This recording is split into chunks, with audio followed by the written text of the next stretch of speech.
रात की अंधकार में एक अकेला रास्ता जंगल की घनेरे छायाओं से घिरा हुआ। एक अजीब सी आवाज सुनकर वीरान जंगल में एक यात्री कदम रखता है।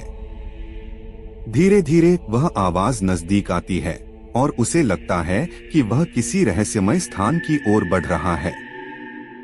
पूरे जंगल में चुपके से बसी हुई एक हवा सी बहने लगती है, जैसे कोई अत्यंत बुरा इरादा रखता हो। यात्री का दिल धड़कने लगता है और उसकी सांसें तेज होती जा रही हैं। अचानक एक आंखों में चमक और कुछ दूर से सुनाई देने वाली हंसी के साथ एक रूहानी प्राणी उसके सामने आता है। "तू यहाँ कैसे आया?" वह रूहानी प्राणी एक दुख भरे ध्वनि में कहता है। यात्री का हृदय धड़कने लगता है और वह मुख खोलकर कहता है, "मैं रास्ता भटक गया हूँ।" रूहानी प्राणी की हंसी बढ़ती है। "तू यहाँ सबसे पहले नहीं है और न ही आखिरी होगा।"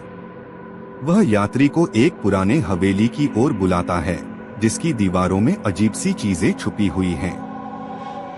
हवेली का बड़ा दरवाजा खुलता है और यात्री अंदर चला जाता है, जैसे उसका कुछ खोया हुआ हिस्सा यहीं हो। अंधेरे में लगता है कि कोई उसके पीछे है, पर हर बार वह मुड़कर देखता है तो कुछ नहीं होता। धीरे धीरे हवेली के कमरों में गुमनामी की आवाजें सुनाई देने लगती हैं, जैसे कोई अनजान शक्ति खेल रही हो। एक कमरे में एक पुरानी तस्वीर बरकरार है, जिसमें वह यात्री खुद को पहचानता है, लेकिन कैसे, यह समझने में मुश्किल होती जा रही है।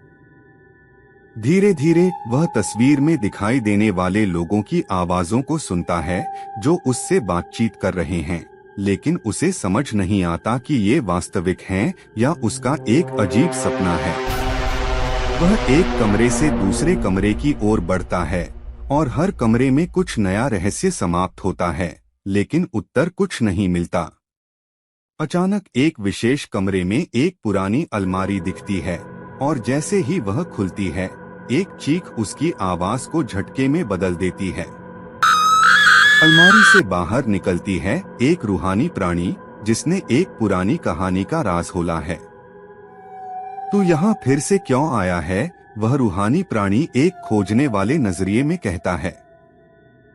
यात्री बेहोश होने के बाद भी एक अजीब सी हंसी के साथ कहता है, "मैं यहाँ की कहानी का हिस्सा हूँ, हमेशा वापस आना होता है।" धीरे धीरे यात्री बेहोशी से बाहर आता है और वह यह महसूस करता है कि उसकी आत्मा इस हवेली से कभी नहीं जा सकती। हवेली में बसी हुई रूहें उसे अपनी कहानियां सुनाने लगती हैं और यात्री की आत्मा हमेशा इस रहस्यमय स्थान में बंद हो जाती है।